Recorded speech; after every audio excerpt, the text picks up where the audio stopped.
Greetings, YouTube! T-Par once more. Well, as John Cleese would say, and now for something completely different. And what is that something different? A dramatic reading from my very own story on FIMFiction, Living in Equestria, by me, Blazewing. Yes, that's my FIMFiction name. This story is currently at 43 chapters, but it's nowhere near to being done. I'm not worried about chapter numbers at this point. I don't claim for this to be a perfect story, but I'm doing the best I can. I really want to thank Firebirdbtops of FIMFiction and of the Salt Group for giving me critiques and advice along the way. I would have been in serious trouble if he hadn't been there to fix my mistakes. Very grateful for him. Also, Ritzy68, otherwise known as Red Bandit, has taken it upon himself to do his own dramatic reading. So, I might do mine to coincide with his, if our plans work out. With that said, and without further ado, let's go! Chapter 1. To whom it may concern. I have no idea who I might be writing this to. I simply have confidence in, well, confiding in you, my mystery reader, whomever you might be. Despite the fact that I admire the TV show, My Little Pony Friendship is Magic, I have never felt the slightest inclination nor desire to associate myself as a brony, at least outwardly. That, reader, is the name the fan base has given the male fans of the show. Puntastic, isn't it? At any rate, as I said, I admire the show for its nicely well-rounded and developed characters, cute moments, creative storylines, and its humor. But there are certain things I do not find myself comfortable with. Before I get into that, I might as well give a bit of detail into the show itself. It revolves around 6 pony mares, the unicorns Twilight and Rarity, Pegasus ponies Rainbow Dash and Fluttershy, and Earth ponies Applejack and Pinkie Pie. These 6 encounter several misadventures in their hometown of Ponyville, in the land of Equestria, ruled by Princess Celestia. These misadventures usually result in learning an important lesson by the end, but that's one of my main points, so let's just dive right into my main issues with the show. First of all, the name. Just saying the words My Little Pony only serves as a reminder that this was based on a cutesy TV show and girl toy franchise from the past. Therefore, to save myself substantial embarrassment, I only ever refer to it by its acronymic moniker, MLP. It's the only way I can stomach myself bearing such a liking. The second thing, which is in tandem with the first, is the theme song. Again, it's too much of a reminder of where it came from, and I'd rather not listen to it. Yes, only the first 6 words, or really the 3 that make up the main title, are what seal it, as they do still stay connected to the original theme, but the fact still remains. Third, the underlying morals.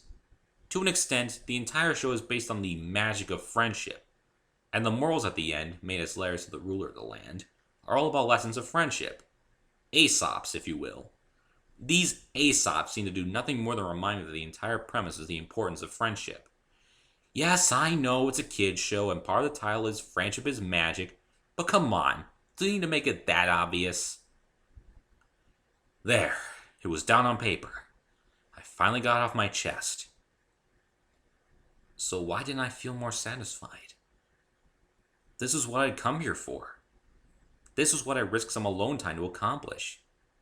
Since I didn't have the nerve to say it out loud, my only other resource was to put it into writing. It was supposed to be therapeutic, so then why did I still feel this heavy weight on my heart? It was no good. No matter what I did, I just couldn't escape the truth. Besides, writing to whomever it may concern was just ridiculous, as no one was going to see this anyway. Taking the sheet of notebook paper in my fingers, I ripped it out of the book, a little unevenly, and was prepared to crumble into a ball and throw it away. But I didn't get much farther than that. At the moment, I felt something like a sharp pang in my right arm. Ah! What the? Then the same pain through my other arm. God! What the heck is going on? Then it struck again, in both arms at the same time. Then I felt it in my legs. Next, my head began to throb, as if I were succumbing to a major headache. What? My voice was becoming weak with the pain. What's happening? Am I dying? At last my whole body seized up, and I felt myself black out, remembering nothing else. When I regained myself, my head was sore, as if someone had taken it into their skull to pound it vigorously with a crowbar. There was also a sort of, how do I put it into words, vague fuzziness about me. I was dimly aware of myself and my body, but there was nothing beyond that. I couldn't remember what I'd been doing before I'd fallen unconscious, if I had been doing anything at all. All around me, I felt like I was lying on something soft and tickly. Grass, maybe?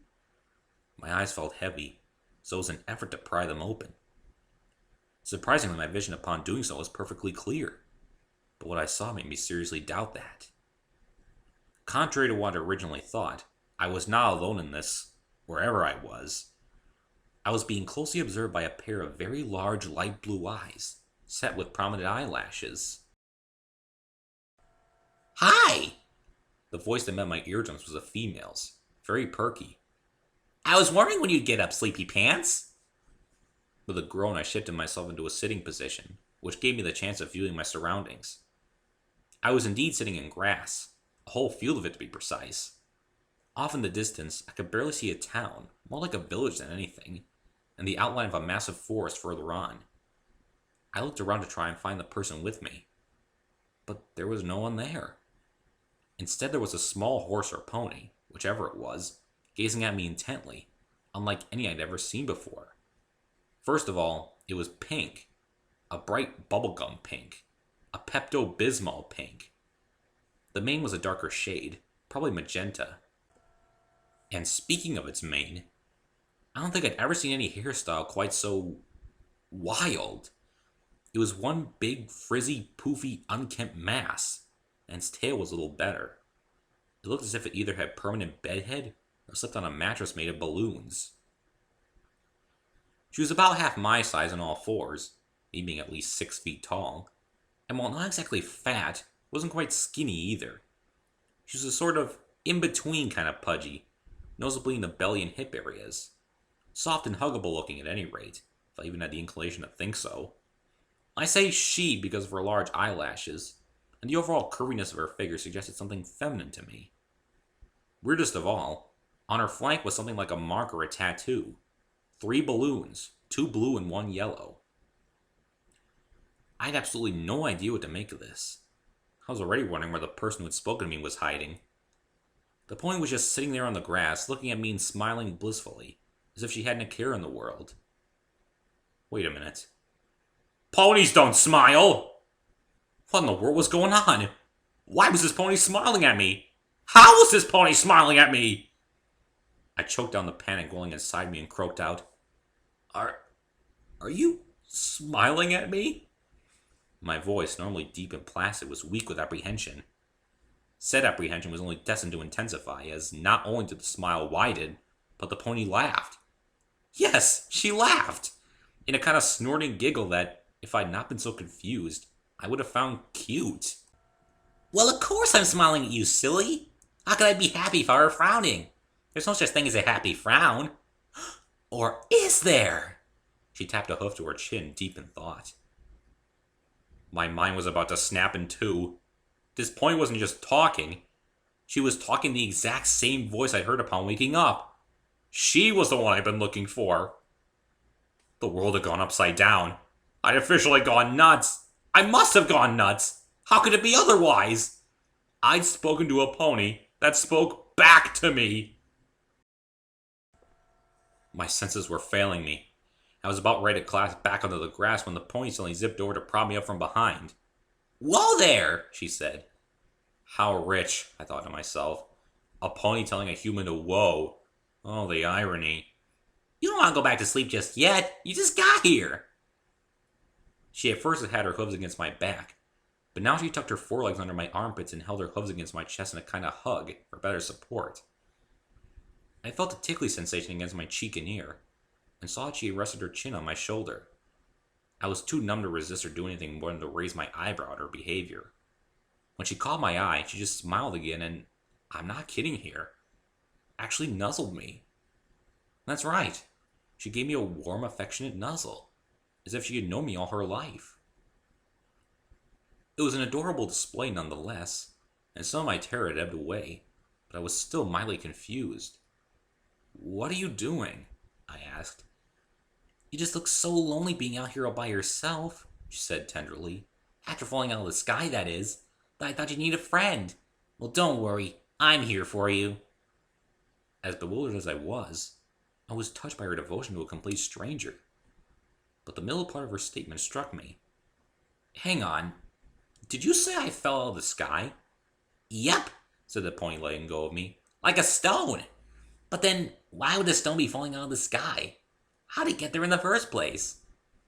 This pony seemed to have a habit of going off on tangents, so I decided to halt her before she got too far. "But did you see why I fell?" "Nope. All I saw was you falling right through a cloud. How can you be so silly?" she added, tapping me with her hoof. "Only Pegasi can walk on clouds." Did she just say... Wait, Pegasi? As in horses with wings? Those exist? "Well, ponies with wings, but of course they exist." "Oh, sure," I said sarcastically. "That's a good one. Next you'll be telling me unicorns are real too." "But they are," said the pony. "They are?" "Uh-huh. Some of my best friends are unicorns." I felt as if the blood had drained from my limbs. Pegasi? Unicorns? Was this some kind of joke? What kind of world had I been tossed into? A dream world. What other rational explanation was there? "Of course!" I said, more to myself as I got to my feet. "What?" "This is all just some crazy nutso dream," I went on, gesturing to the heavens. "Why else would I fall from the sky and find myself talking to a pony who smells like cotton candy and says unicorns and Pegasi exist?" "Aw, you noticed my new shampoo," said the pony sweetly, but I didn't even notice her sentiments. "All that remains to be done," I said, "is to wake myself up. And what better way to do so than the time-honored practice of pain?" I stooped down to pick up a stone sitting in the grass. The pony cocked her head, curious. "What are you going to do with that?" she asked.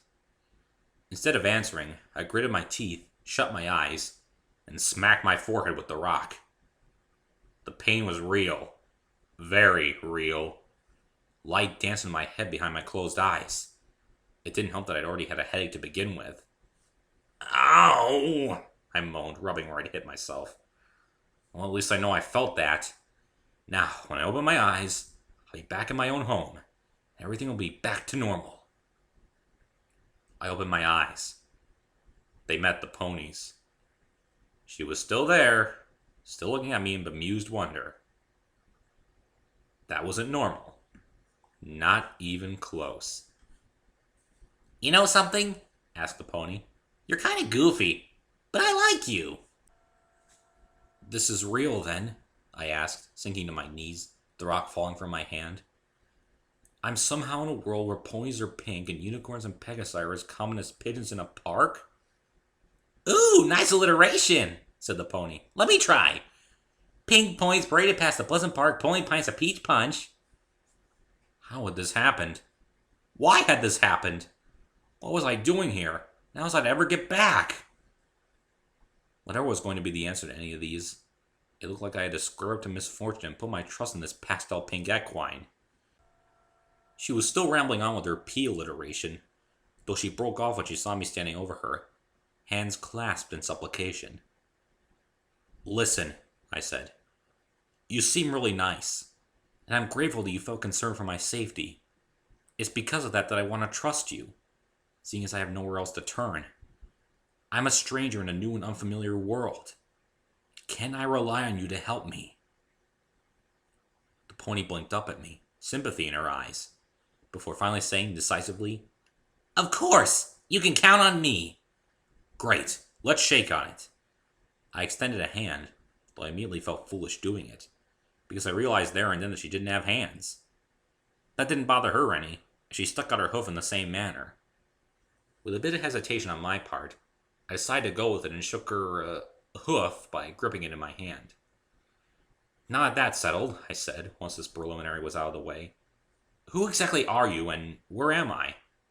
Oh, how silly of me! I never introduced myself. My name's Pinkie Pie. You can call me Pinkie. I'm an Earth Pony. Pinkie Pie. I ran the name over in my mind and almost felt silly saying it to myself. Then again, she was pink. Very, very pink, so it made sense, I suppose. And by Earth Pony, I guess she meant this was what a normal pony, not a unicorn or a pegasi, was called. Well, it's very nice to meet you, Pinkie. Oh, I know your name. It's Dave, right? I stopped, stunned. How could you possibly have known? It was on this book. She held up in her teeth a small green book that had been lying on the grass. Sure enough, there, written on a piece of duct tape, slapped across the otherwise blank cover, was my name. Dave. I quickly took it from her and opened it up. It seemed to be in good condition, but the first page had been ripped out. I looked around the grass, but could see no trace of a torn page. I hadn't even remembered if I'd even written anything, but that was the least of my worries. I looked sharply at Pinkie, whose face fell at my expression. Did you rip this page out? I asked, in perhaps a sterner tone than I meant. She shook her head vigorously. Nopey dopey! I would never do that to anyone! For a moment she looked distressed, as if worried our friendship was about to end right then and there. My anger ebbed away at her expression, however. How could I ever accuse her of anything like this, when I didn't have any idea what importance it even possessed? I was overreacting.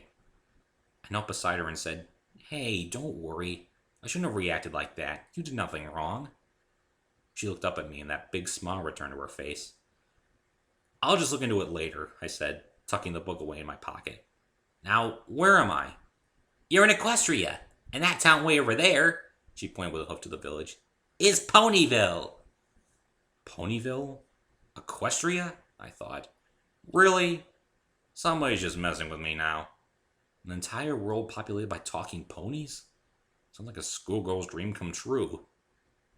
Keeping this sarcastic reflection to myself, I said, Well then, Pinkie, do you think you can act as my tour guide? I'd love to, she squealed, leaping up onto all four hooves. Follow me! Without giving me time to respond, she bounded away like lightning. Hey, wait up! I called, racing to keep up with her. Chapter 2. When I say that Pinkie bounded away, I really mean bounded away. She didn't trot or gallop, she bounced. I'm not joking. She hopped forward on all four hooves as if they were made of rubber, humming a merry tune as she did so. It was all I could do to keep up with her. In fact, I was more focused on keeping pace that I didn't realize we had walked right into the town called Ponyville. I stopped short, but she didn't at first. I was surrounded by what seemed to be hundreds of ponies, and all of them gazing at me. They were all a very colorful variety, every color imaginable in their coats and manes, which would have been impossible for normal equines. All had different mane styles, ranging from curly and coiffed to messy and unkempt. They were all various sizes as well, from tiny foals to enormous stallions, but most were about Pinkie's size. From my vantage point, I could see the slight differences between the colts and mares. The females had large eyelashes, curvier figures, and rounded snouts, while the males were more straight-bodied, had no visible eyelashes, and had blunter snouts. Just as Pinkie had said, too, much to my amazement, I picked out several unicorns and Pegasus ponies. No one could mistake those prominent horns or those fluffy wings. Lastly, all of them, with the exception of the youngest among them, had those weird marks on their flanks. They all looked like the preview images you'd see at a tattoo parlor, and I wondered just what the heck those images meant. After seeing this visual diversity, I was once more aware that they were all gazing at me, more out of curiosity than fear. Over on a park bench, a cream-colored earth pony with a fluffy blue and pink mane was sitting with a pale green unicorn with a messy green and white mane. The earth pony had an image of 3 wrapped candies on her flank, while the unicorn had one of a harp. The unicorn was gazing at me intently for a while, and then she let out the most excited gasp I think I'd ever heard before. She grabbed her companion round the neck and was hugging her close to herself, almost crying with joy. I could barely make out that she was shrieking, "I knew it! I just knew it!" No other ponies seemed to pay her any mind, and all were still gazing at me. I had no idea what to say, but was saved when I saw Pinkie bounce back over to me. Sorry, Dave, I forgot, she said with a giggle. She turned to the crowd. There's no need to worry, every pony. This is Dave, my newest new friend. I gave a shy wave. Hello, everyone, I said. Pinkie had said every pony. Was I supposed to have said that too? The staring didn't cease, but some looked relieved, others apprehensive. It seemed they each had their own thoughts about the qualities of Pinkie's friends, and while some were assured by what she said, others seemed to have their doubts. I didn't blame them, considering how boisterous and silly she was. At any rate, some had gasped when I spoke. I could only guess this was from the fact that they weren't expecting me to be intelligent enough to speak. I'm not here to cause any harm, I said, hoping this would be encouraging. I come in peace, and hope to not be too much of a burden on all of you. The crowd muttered, and while I didn't catch everything, I could tell it was nothing unpleasant. He's so polite, one mare said. He doesn't seem dangerous, added Colt. There hasn't been a human in Equestria for ages. I thought they were just a myth. I wonder if Princess Celestia knows. This has Twilight Sparkle written all over it. I wasn't exactly sure what to make of any of this. At last I felt a tug at the leg of my jeans. Pinkie had attracted my attention to point at a pony approaching. She seemed a middle-aged mare, tan with a gray mane and half-moon spectacles. The image of a sealed scroll decorated her flank. She stopped in front of me and gazed up at me in a scrutinizing manner. What do you call yourself? She asked. Dave, ma'am. Well, Dave, as mayor of Ponyville. At this I stiffened. I was addressing the mayor already? I couldn't muck things up now. I can say with certainty that, if the stories hold true, you are the first human in Equestria in many, many years, and certainly the first ever in Ponyville. Then I'm not the first ever? That's a relief. I was worried you all thought I was a freak of nature or something. This generated a laugh from the crowd, and even the mayor smiled. You may put your worries aside then, Mr. Dave. While we're certainly not accustomed to visits from members of your species, hopefully it shouldn't be too difficult to accommodate you for your stay, however long it may be. If Pinkie Pie is your guide, then you are in safe hooves. Welcome to Ponyville. As if urged on by her words, the rest of the crowd burst into sundry exclamations of welcome and hello. It was such a warm welcome and by such good-natured creatures that I hardly knew what to say. I'd never met anyone back in my world who was this welcoming or accommodating. It seemed too good to be true. I looked down at Pinkie, who was beaming up at me. I returned the smile and ruffled her mane, which she seemed to appreciate. Thank you. Thank you all, I said to all of them. I promise you, I'll do my best to make my stay here hassle-free. With this consolation, the ponies dispersed back to their doings, though they occasionally glanced back at me and Pinkie. As a side note, to anyone who thinks that Dave got off easily with the ponies, I've seen Turnabout Storm. If Phoenix Wright can get integrated into Ponyville society, why can't he? Okay, moving on. They like you already, said Pinkie. Wow. I must admit, that went much better than I anticipated. I was afraid they'd think I was dangerous. But there really have been humans in Equestria before? I guess so. Twilight's usually the one to turn to for that smarty brainy stuff. Twilight? Oh! She yipped, almost lifting right off the ground in her glee. You got to meet her! She's one of my bestest best friends ever, and I've got 6! Wow, that's quite a lot. I know, right? As part of my tour, I'm going to introduce you to all of them. She looked so thrilled at the prospect that I decided to humor her.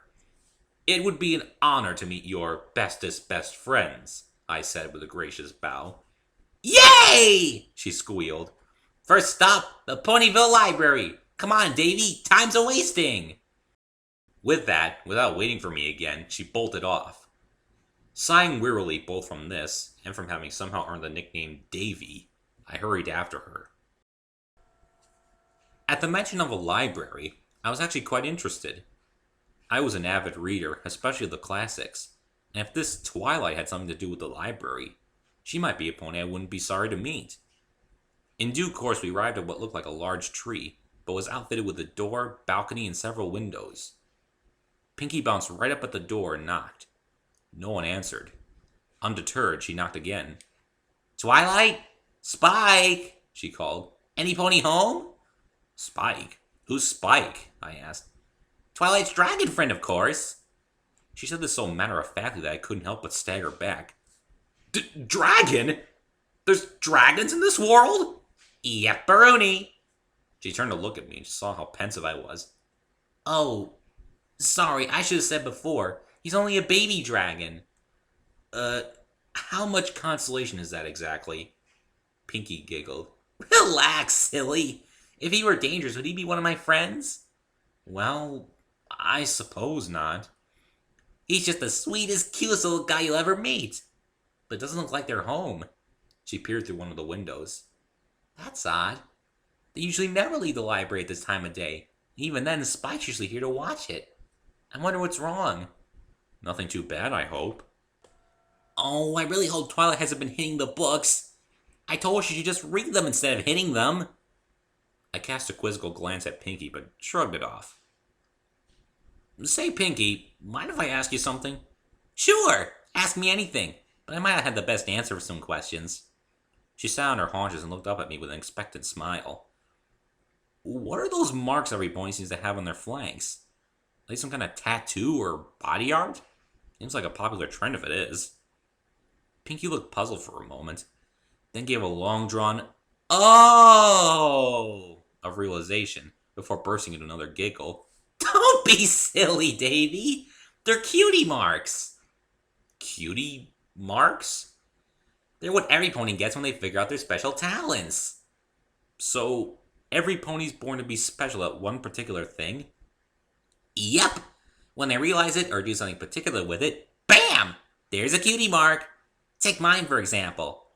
She stood up and turned to the side to show me hers made of balloons. "These balloons mark my love of partying, and my wish to make every pony I can happy." She beamed at me. "Wow, Pinkie, that's great," I said. I truly meant it. Her wish was simple, but very endearing. Just to make everyone happy. The world needs more like you, Pinkie Pie, I thought to myself. You know, when I first woke up and saw you, I wasn't quite sure what to make of you. There aren't any talking ponies where I come from. Even after I got over the shock of that, I still thought you were, well, a little strange. But now I can see you just have a big heart and a lot to give. I wish there were more like you where I come from. There's not enough people in the world who give all they can and all they want in return is a smile. Pinkie's beam turned into a warm smile. "Aw, thanks, Davy," she said softly. "When I first saw you, I was a little afraid too. I hadn't heard that much about humans, and all I do know is usually stuff from Twilight. But when I saw your face, I felt like I could trust you. You have that kind of nice guy face to you." Curious, I felt my face along my chin and cheeks. It was true I'd been told I looked harmless, but I hardly knew what that was supposed to entail. Kind of pouchy cheeks, soft brown eyes behind a pair of glasses, heavy brows, thin, scruffy beard. I figured mine was a typical nerd face, belonging to a quiet, sort of geeky type of person. Seeing me examine my nice guy face seemed to amuse Pinkie as she laughed again. Then, without warning, she jumped up and threw her hooves around my neck. It was all I could do to hold her up before she threw me off balance. I had expected her to be quite heavy, and while she was a surprising sudden burden, I was barely able to keep from tumbling over. Still, a hug was a hug, and she was sure quick to bestow one upon people. "Pinkie Pie," I said with a chuckle, "you are so random." She giggled. "That's what Dashie tells me all the time." "Dashie?" "Rainbow Dash. She's one of my bestest best friends." Suddenly she gasped and leaped out of my arms, looking thrilled. "Even if we can't introduce you to Twilight yet, I can still let you meet my other friends. They can't be too busy." "That makes sense. Lead on, Pinkie." Pinkie saluted. "Yes, sir, Davy, sir." This time I made sure to take into account her speedy takeoff, and she led the way back into the streets of Ponyville.